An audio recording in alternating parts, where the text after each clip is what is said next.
엄연순, 늙은 쥐의 기막힌 도둑질. 옛날에 애꾸눈의 늙은 쥐를 우두머리로 모시던 쥐 무리가 있었습니다. 늙은 쥐는 거만하고 성질이 고약해서 무리를 제멋대로 부렸고 조금이라도 규칙을 어기면 허부터 내기 일수라 급기야 참다 못한 쥐 무리가 씩씩대며 외쳤습니다. 저 늙은 것이 우리가 얼마나 우스웠으면 저렇게 거만하게 굴까? 정성껏 받들어 모셨더니 결국 돌아오는 것은 질책뿐이구나. 차라리 모시지 않는 편이 좋겠다. 그리고는 마침내 늙은 쥐의 수발들기를 그만두게 되었는데 하루는 주인 집에서 밥을 짓다가 마침 손님이 도착했다는 소리에 주인은 하던 일을 멈추고 솥뚜껑을 덮고 밖으로 나가게 되었습니다. 쥐떼는 이 때를 틈타 밥을 훔치려고 했지만 무거운 솥뚜껑을 열 방법을 찾지 못해서 솥 주변을 감싸고 서서 그저 멍하니 바라보고만 있었는데 그때 쥐 한 마리가 입을 열었습니다. 이복에 대해 쥐를 엿보는 일에는 늙은 고양이만 한 것이 없다는 말이 있네. 아무래도 우리가 그 애꾸는 늙은 쥐에게 조언을 구하는 것이 좋을 것 같네. 그러자 모두가 일제히 고개를 끄덕이며 쪼르르 늙은 쥐를 찾아갔는데 늙은 쥐는 턱을 한껏 늘어뜨리고 거드름을 피우며 말했습니다. 내가 싫다고 박차고 나갈 때는 언제고 이제 와서 조언을 바라는 게냐? 솥뚜껑을 열 만한 기발한 방법이 있다면 제발 알려주십시오. 저희가 바로 행동에 옮기겠습니다. 쥐떼들이 공손히 머리를 조아리며 말하자 늙은 쥐는 수염을 매만지며 한참을 뜸을 들이다 천천히 입을 열었습니다. 너희는 다시 가서 솥의 한쪽 다리 밑을 깊게 파내어라. 그러면 좋은 일이 생길 게다. 그 말을 듣자마자 쥐떼는 불이 나게 달려가서 솥의 한쪽 다리 밑에 땅을 깊게 파기 시작하자 솥이 기우뚱하며 뚜껑이 저절로 벗겨지는 것이 아닌가요? 쥐떼는 새삼 늙은 쥐의 지혜에 감탄을 했고 늙은 쥐는 다시금 극진한 대접을 받았다고 합니다. 역사가는 이런 평가를 내렸다. 한낱 미물인 쥐도 나이를 먹으면 이렇게 똑똑해지는데 하물며 세상 일에 산전수전 다 겪은 노인은 어떻겠는가? 그 옛날 강태공이 나이든 몸을 이끌고 목야 전투에서 승리하며 은나라를 무너뜨린 것과 여든을 넘긴 진나라의 현인 기리개가 태자를 도운 일들이 바로 노인의 현명함을 아주 잘 보여주는 경우라 하겠다. 그렇기 때문에 나라와 백성을 다스리는 임금은 반드시 그 가운데서도 가장 현명하면서 존경을 받을 만한 사람으로 뽑아야만 하는 것이다. 늙은이의 지혜를 무시하지 말라는 말인데 나이가 들수록 지혜로워지는 사람보다 고집불통이 되는 사람이 더 많아 보이는 것은 왜일까요? 나도 아는 게 별로 없으니 남들도 모르는 게 당연하다. 옛날에 아무것도 몰라서 모로금이란 이름에 애매모호한 성격 탓에 거식이라는 별명이 붙은 제주꾼이 있었습니다.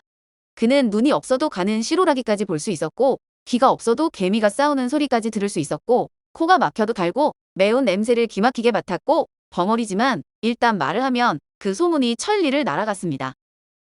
그뿐만이 아니라 쭈그러진 다리를 가졌으나 자식을 무려 9이나 두었고 집은 썩은 내가 풀풀 났지만 타는 말은 귀하디귀한 새하얀 털을 가진 거위 말을 탔으며 그 말의 색은 수처럼 새카맸습니다.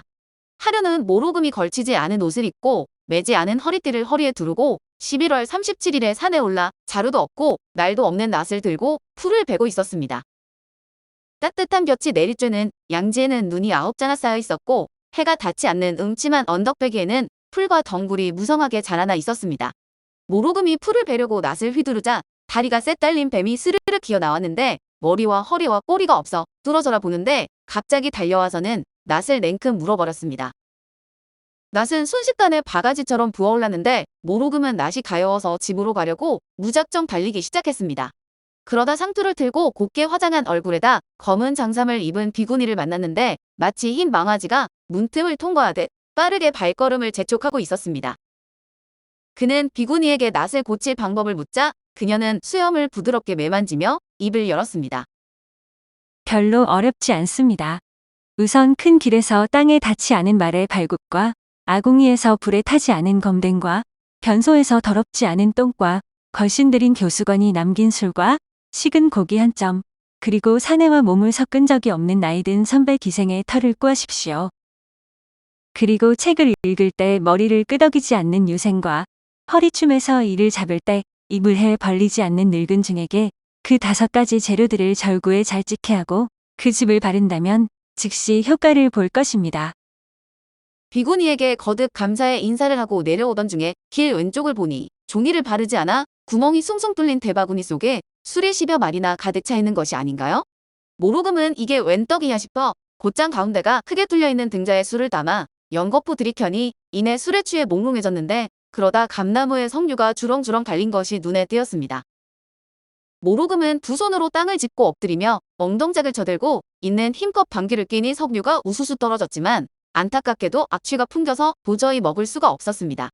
그래도 주섬주섬 다 죽고 친구 없는 마을로 가서 뜻이 맞는 친구들과 석류를 다 먹었는데 배가 너무 불러 죽어도 죽지 못할 것 같고 살아도 살지 못할 것 같은 것이 끝내는 어떻게 결말이 났는지 도무지 알 수도 없었습니다.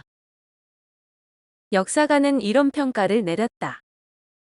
대체 모로금은 누구인가? 이름부터가 모로금인데 낸들 어찌 알겠나? 나도 아는 게 별로 없으니 남들도 모르는 게 당연하다. 남들이 모른다면 나 역시 모르는 것이다. 무하자란 사람이 쓴 시를 읽어 본 적이 있는가? 설중도화발 상우초목이 눈 속에 복숭아꽃이 만발하고 서리가 내린 후에 띠풀이 무성하네.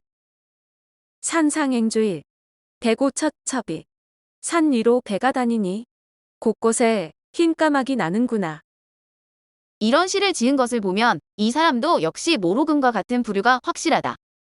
읽긴 다 읽었지만 정말 무슨 말인지 도통 모르겠는데 김광석이 부른 두 바퀴로 가는 자동차의 가사가 생각났습니다. 오늘 엄연수는 늙은 쥐의 기막힌 도둑질과 남들도 모르는 게 당연하다였습니다.